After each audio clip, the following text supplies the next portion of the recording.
Got it all dialed in. Welcome, everybody. If you are here for Cal State Northridge and Cal Poly Pomona's presentation on the John Muir Trail, you're in the right spot. We'll go ahead and put a little time on the clock to let folks figure out Zoom. But if you're in promptly right now, feel free to play with some of the functions that we'll be using, including the chat option down on the bottom of the screen. You'll be able to chat with the panelists, including myself, our chat support Tim, and hiker Ian, who was kind enough to join us today.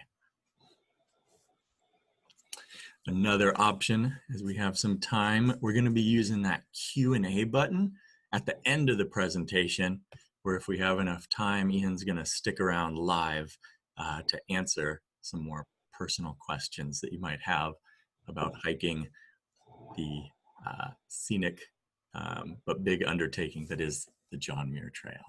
So we'll put one more minute on the clock to let folks wander in, and we'll get going.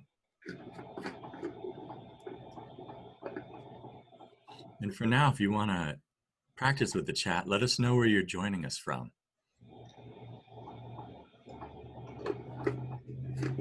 Nice, we got Natalie joining us. Awesome. Okay, good. What a supportive wife, Ian. Oh, cool. We got folks from North Carolina getting those plane tickets ready to come out and do the John Muir Trail. And the SoCal crew representing. Oh, nice. August 3rd. Steve's got a date for his John Muir adventure. Ooh. Fingers are crossed that this COVID stuff clears up.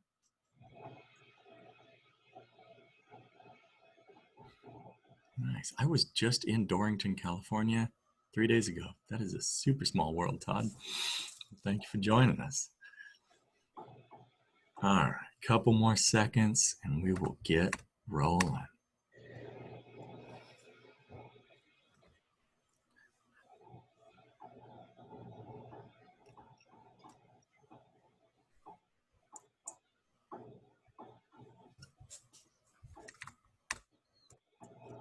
Yeah, for this webinar, we're going to have cameras off and mics muted on all our attendees, just so we can have a focus on Ian as we try and keep it in our little 30-minute window. But definitely we'll have some interaction with that Q&A at the end. But it is 12:02. I know everyone's catching up on all that remote work from Memorial Day weekend, so we will go ahead and get started. Welcome, everybody. My name is Chris Whitesides. I'm coming at you from California State University Northridge Associate Students Outdoor Adventure Program. And we are super happy to have you joining us for our first virtual tour / how-to / trip report of the John Muir Trail, one of the most famous backpacking trails that goes down the spine of the Sierra Nevada. I don't know very much about it, so we're lucky enough to have hiker Ian Navarro, an outdoor coordinator from Cal Poly Pomona, joining us with all his pro tips and lessons learned. So thank you for being here, Ian. Oh yeah, it's wonderful. Thank you all for having me. I'm really excited to share this amazing journey. Nice. I'm going to let you get right into it, but first, one more run through of Zoom, which is how we'll be delivering the entirety of this 30-minute presentation. Again, your cameras and mics are off, but we can interact a couple different ways. You can use this chat option at the bottom of your Zoom to chat with all the panelists.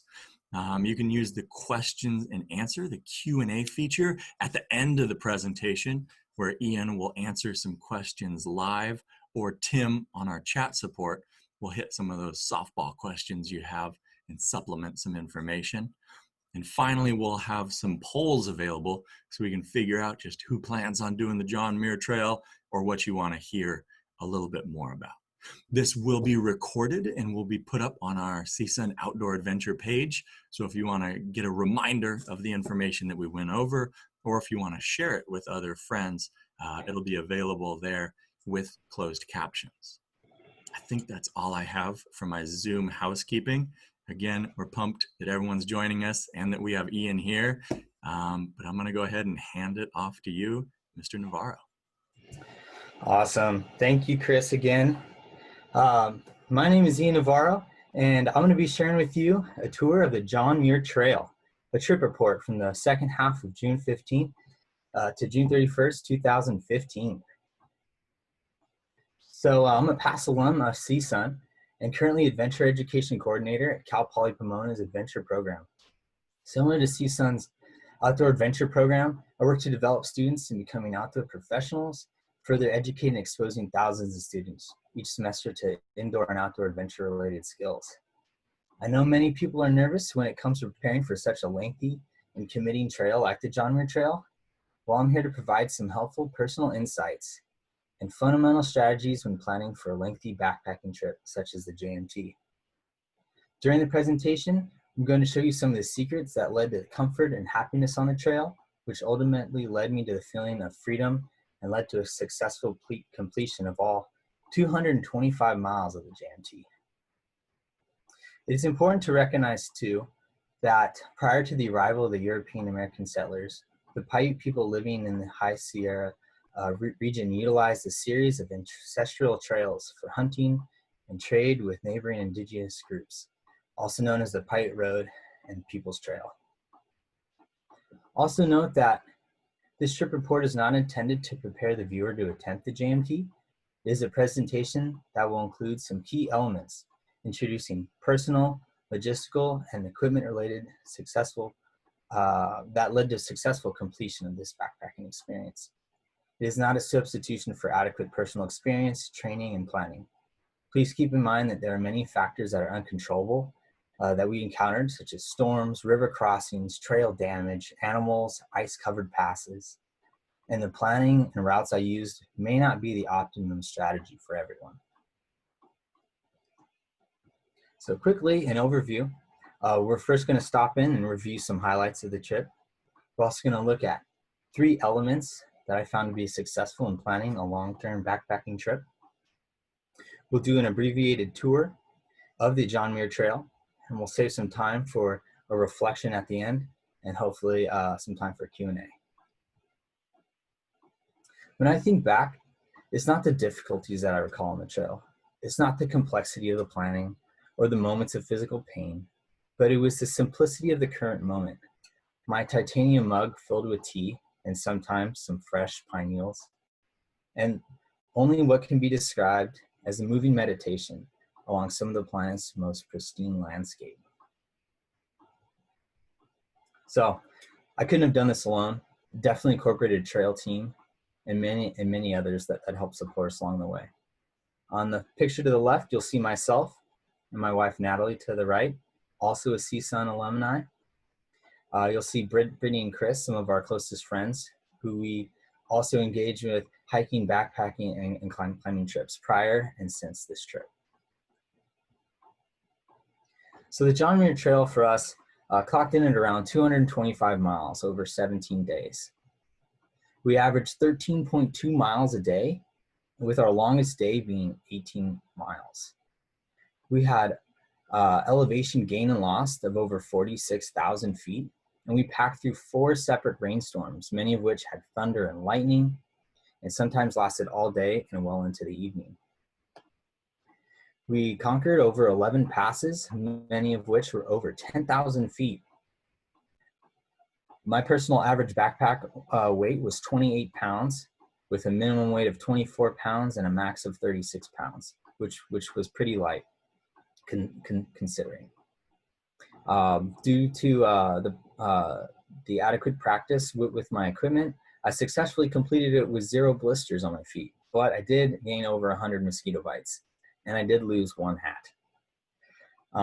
Some of the highlights, caught 7 fish along the way, 17 sunsets, infinite memories, and still uncovering some awesome personal insights about myself and my team. So let's start with a little survey to get to know y'all.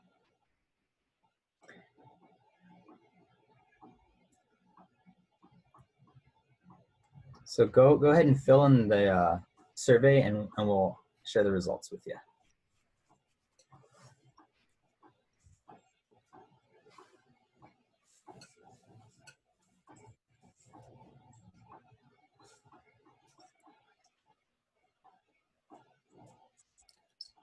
right, looks like we got 30 out of 44. We got 70% of folks. Let's go ahead and share those results. All right, 39 folks are looking to get out and do some backpacking in the future, hopefully. Awesome. Okay. Let's throw up another question for the group. What was your longest backpacking trip in number of days?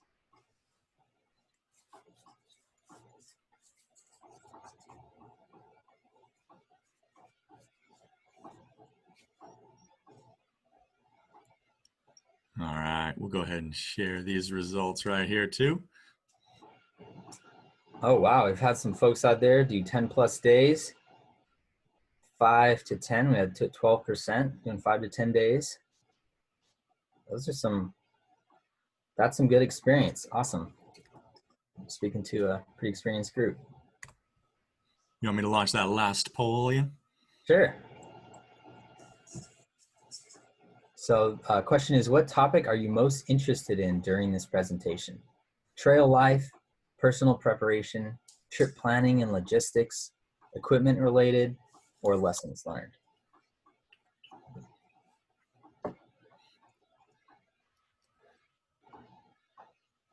All right, and we'll go ahead and share in 5, 4. Last vote's 3, 2. And we'll share those. Doesn't look like anyone wants to geek out about ultralight equipment like us. That's all right. Everyone will get a little taste of it, but I won't spend too much time on that. Trail life, that's awesome. That's really what I wanted to share the most about. And trip planning and logistics, I'll definitely cover some stuff for those folks as well. Thank you. Awesome. Oh, and by the way, this was a shot of Lake Muir, one of the most beautiful lakes we saw, and I'll speak to it a little bit later. All right, so here's a pretty fun map of the John Muir Trail, starting in Yosemite National Park in the upper left-hand corner, and ending in Sequoia National Park and Mount Whitney. You can also start from the south and travel north. And if you're familiar with the 395 highway on the right side of the map, you'll note that driving from Whitney Portal all the way to Yosemite Valley takes about 4.5 hours on open highway. But to traverse this range via foot takes the average person around 20 days. And so it is a very large undertaking. Some of the photos you'll see off to the right are the bookends to this amazing trip. The Mist Trail will lead you to the upper photo, Nevada Falls, and the lower photo, Mount Whitney, the tallest peak in the continental United States at over 14,000 feet, and some of its beautiful spires off to the left, like Keeler Needle. So you can imagine what's in store for you in between these two iconic locations. Here's a brief overview of the elevation profile of the John Muir Trail. You'll see many iconic locations named throughout this, many lakes, meadows, passes, and we'll be briefly discussing many of these today on our tour.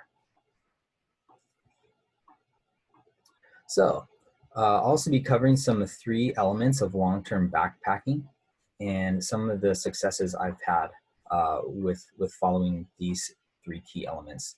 We'll cover personal preparation, logistics, and trail life. So to get right to it, personal preparation. Physical training is a must, especially for this trail, which would include incorporating many things in your lifestyle, such as day hikes, short backpacking trips, where you want to progressively increase the distance and weight during these trips.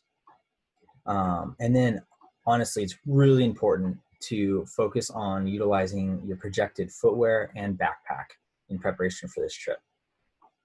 I can't emphasize that enough for these specific 2 pieces of gear. And of course, with everything, you want to allow for recovery in between these hikes and as you increase the distance and weight. Mental training is really key, especially for those folks that maybe haven't been backpacking before or done some extensive long-term day hikes. Getting comfortable in the environment is absolutely essential. Many times on this trail, you'll be forced to hike in the dark at night, or you'll see animals that maybe you're uncomfortable with. Also, getting comfortable with isolation. Many times you'll hike for miles and miles and not see a person, or be camping in campsites multiple days in a row without seeing anyone. The comfort of exposure is also key. Crossing logs over raging rivers, scurrying across exposed rock outcroppings with large drop-offs. So getting comfortable with this terrain is key. Comfort in varied weather conditions is a must. So really dialing in your clothing and being able to hike in extreme heat and extreme cold, and also really wet conditions for days for multiple days. And comfort in decision making is a must. When to fill up water, or when it's okay to run on low water supply for a while, anticipating more water up ahead, rationing food, and when to take critical breaks and take rest days are all important decisions that have to be made. And also comfort with navigating. Halfway through the John Muir Trail is not the time to figure out that you've never used a map and compass before. So this should definitely be occurring prior to this trip. So my short list of day hikes for training: Mount Baldy out of Upland, California, over 10,000 feet. Windy Gap out of West Fork of Azusa Canyon. Mount Baden-Powell out of Wrightwood, California. Mount Santa Sena out of the Palm Springs area.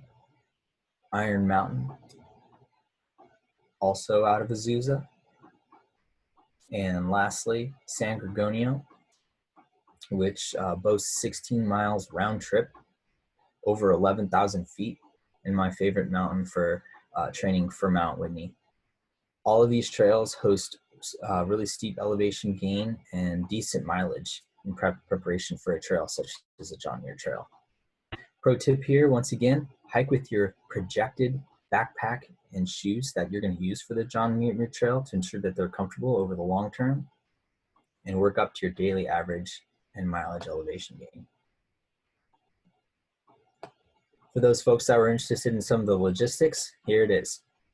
So for the John Muir Trail, you must apply exactly 24 weeks or 168 days prior to the start date in order to have the best chance to be selected in the lottery for this. I felt very fortunate that our team did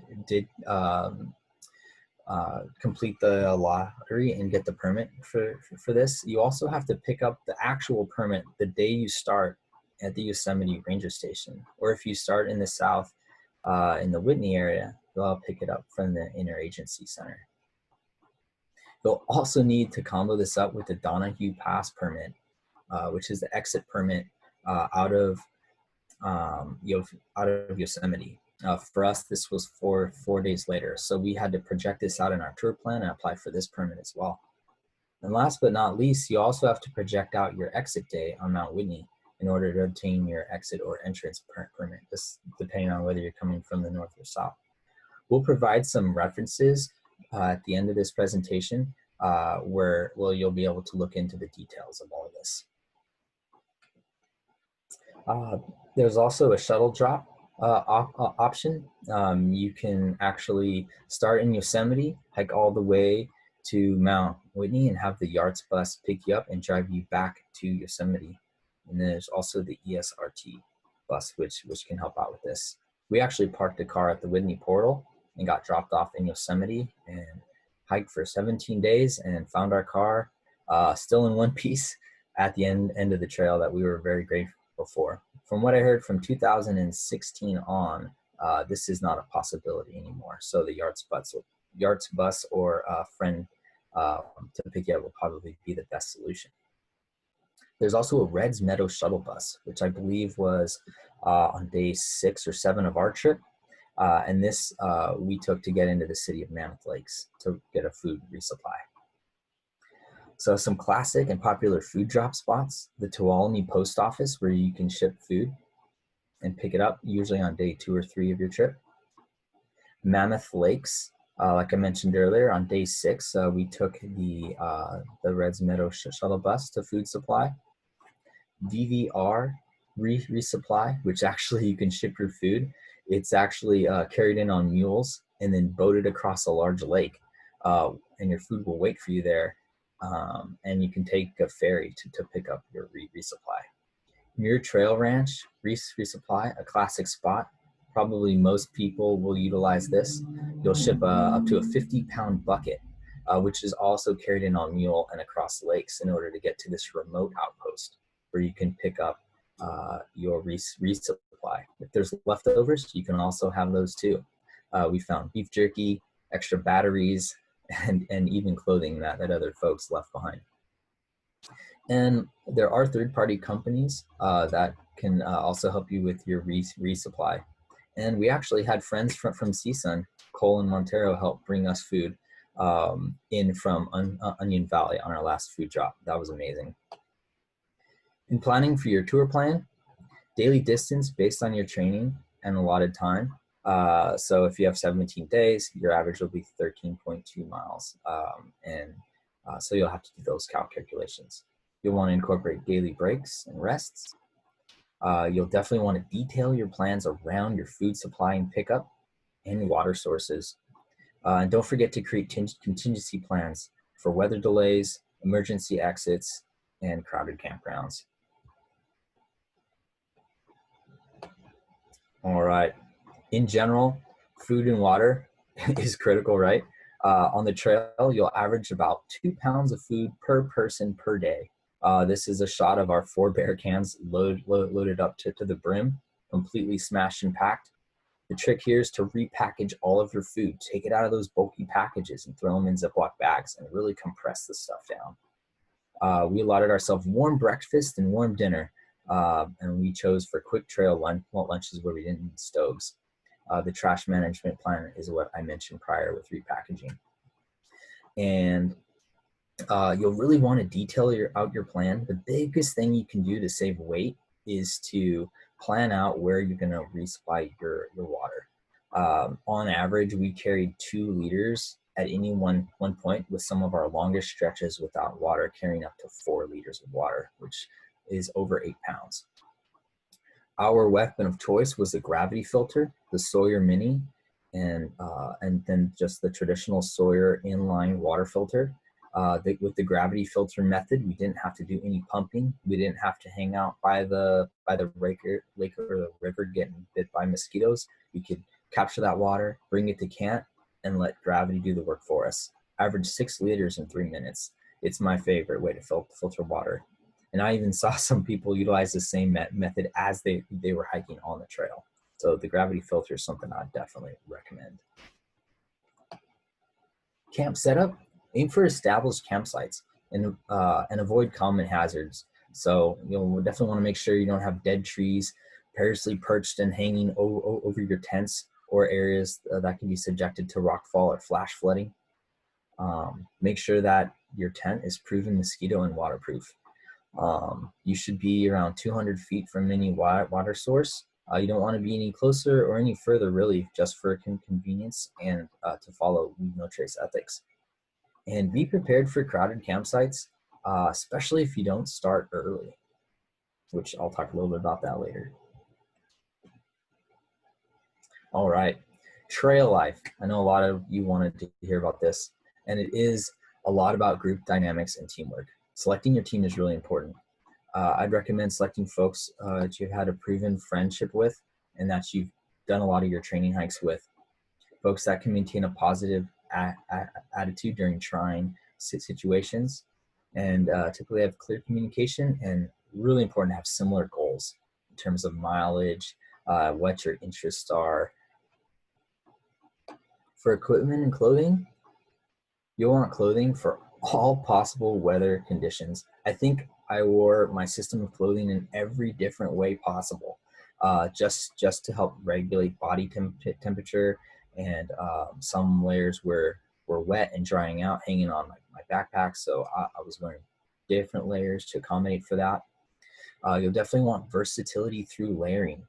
You'll want to keep in mind progressively sized layers. Your rain jacket should be sized a little bit larger than normal so you can actually fit all of your other clothing under that layer. Mosquito-proof options are a must. Nylon pants, a nylon wind shirt is critical in my opinion to maintain sanity on the trail. Materials in general, aim for lightweight and quick drying. Next slide are some key accessories. Highly recommended clothing and accessories. Some things you might never picture, but yes, the disposable 99-cent store poncho, in my opinion, is a must. Yes, still wore a rain jacket, but this poncho was extremely lightweight and kept my backpack and everything else on me completely dry through many of the storms that we encountered. These gaiters by Dirty Girl Gaiters were amazing. On typical day hikes, I would have to empty out my shoes, little stones and pebbles and sand. With these gaiters, I almost never had to do this on a daily basis. It also kept my socks extremely clean, making laundry days a lot easier. Highly recommend the Dirty Girl Gaiters. Really cool designs too. A bandana and a buff is a must. A baseball cap can't always shield your face from the scorching sun, especially when it's low on the horizon. A bandana was also great for washing my face and for many other tasks. And last but not least, a really lightweight, cheap mosquito head net is an absolute must if you want to maintain your sanity, especially around sunset. So make sure you have at least these 4 pieces in addition to a solid layering system while backpacking.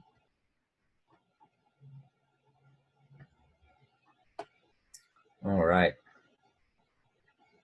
Hey, Chris, are you still there? Yep. Yeah, looks like we're at the 27-minute mark.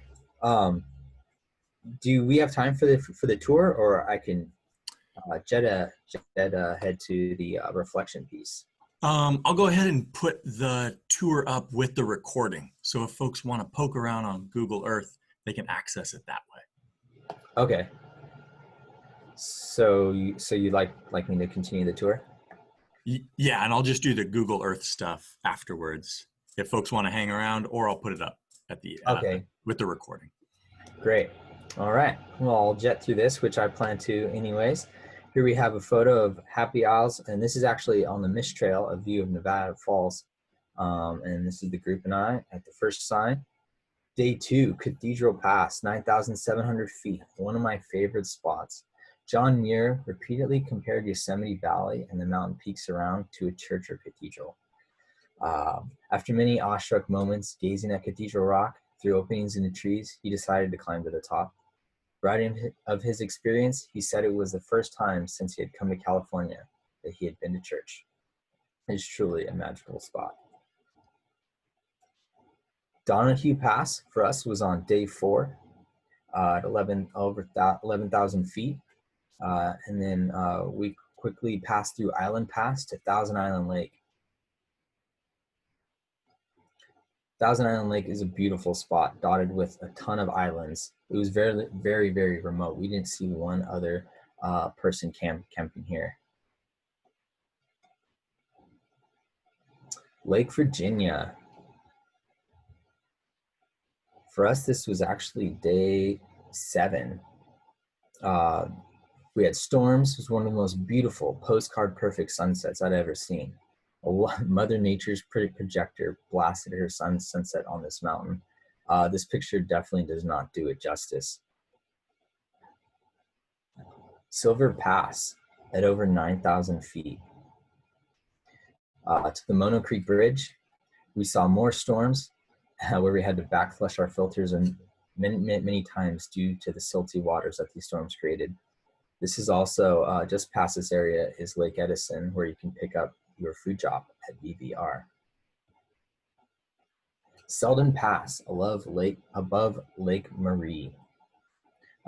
We started from here and went all the way to Sally Keys Lake, another breathtaking campsite perched on a thin land bridge separating 2 large bodies of water. We actually had to do some 4th class climbing in order to obtain our water to cook for dinner. Not another living soul around.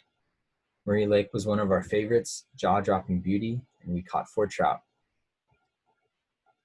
Muir Pass, had a ton of fun here. It was day 11. Did a little photo shoot inside, the doors unlocked. I actually forgot my phone in here and had to run 2 miles back. My group had to wait for me. Oops. Mather Pass, day 14. Unexplainable grandeur, as well as Pinchot Pass. Glen Pass, day 15, above the Ray Lakes Basin. From here, we headed to Bubbs Creek in order to meet our friends for the food drop. At Ray Lakes, we camped on a remote beach in front of an island. We even traded coffee and food on Glen Pass, which was a great thrill. Next was Forester Pass, day 16. Another stormy and thundery pass. And we took Forester Pass all the way to Guitar Lake, where we camped at the base in the shadow of Mount Whitney.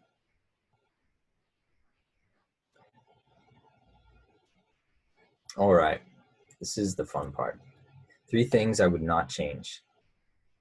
A lot of research on ultralight equipment system, focused on ultralight gear, layering strategy, and shared group equipment.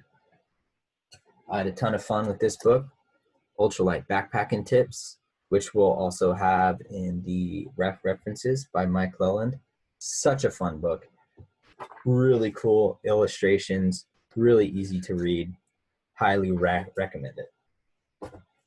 Next would be group dynamics. Making the group I had was proven friendship. It was really easy to get along with. We had similar experience, values, and goals. And because we were training together, we had a similar fitness level. This is a picture of us in LeConte Canyon in the classic split rock. And let's not forget lunchtime naps. Amazing. Every day, a nap for an hour next to a body of water after lunch. It may not seem like you have time to do that, hiking on average 13 miles a day, but honestly, you surely do, and you definitely need it. Top 3 things I would change. Start and end the day with the sun. We actually started late every day. We just got in that routine and habit, and it was really hard to break. So campsites were hard to come by because we were one of the last groups to arrive. So we continuously were pushed further and further down the trail from where we had planned to camp. So start early if you can manage the cold mornings. More varied food options. This is probably a picture of day 5 where Natalie and I were enjoying packaged tuna on some thin biscuits, with some packaged olives. And honestly, she was over tuna on day 7 and would not eat lunch. And just to keep the weight of the food down, I had to eat the second package every single lunch. It was pretty extreme. But yeah, so more variety. And then also snacks were critical to really balance that salt and sugar in intake, and just you just end up craving a balance of salt and sugar and variety. And then last but not least, using the exact packing system during your training hike. So this is a photo of some of my trail friends adjusting their shoes and boots and trying different sock options. And so really dialing this in prior is really important. Some realizations about myself. Living simply leads to a simple life. Time is relative.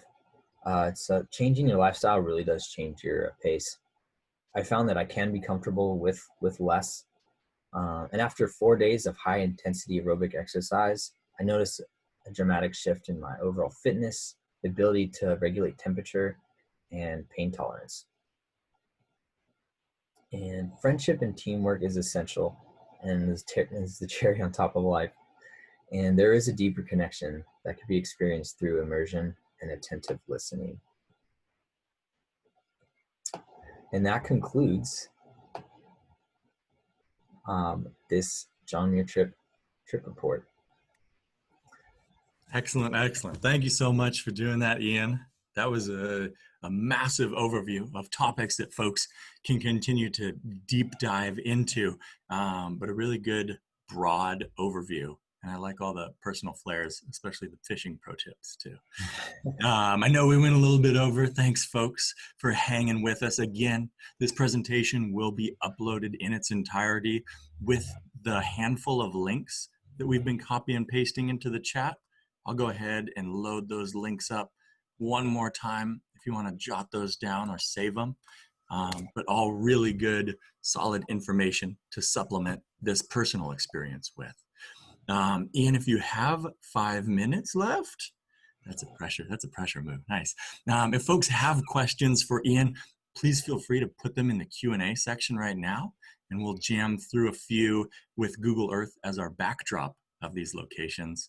Otherwise, scribble down that email address, outdooradventures@csun.edu, and we'll be able to connect on a more personal level if you've got to go back to working remotely. And while I pull up Google Earth, I was going to say we've got a whole slew of virtual tours and different programs with awesome guest speakers like Ian. So please do check out our website to learn more about those.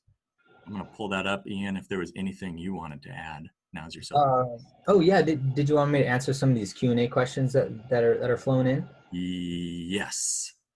So the first one I've got for you while we look over Cathedral Lake was, are there any specific locations that you would have spent more time? Any offshoots, maybe peak bagging, other day hikes? Yeah, most certainly. So this image is actually one of my favorite areas to do a day hike, to Cathedral Pass. There's Upper and Lower Cathedral Lake. This is a photo of Upper Cathedral Lake. You can hike to this area on a day hike from Tuolumne Meadows. I believe it's about 6 miles in from Tuolumne, and just the grandeur and peacefulness of this place is otherworldly. Nice. We had another question. What is the relationship between the JMT, the John Muir Trail, and the PCT, the Pacific Crest Trail? Yeah, so the John Muir Trail is part of the PCT. Not all sections overlap with the PCT, but a good portion does. It is mainly just a major thoroughfare and hiking highway that does support the Pacific Crest Trail. Got it. Thank you. I see one of the questions here. Yeah, I did this hike from June 15th to June 31st, 2015. And actually that was a really good time of year. One of the main reasons is you can avoid some of the ice on the passes. So as close into July as possible, and even August, you would have diminishing snow levels on those passes. It's a timely answer as we jump to Muir Pass, which still looks like it has a little bit of snow in this shot.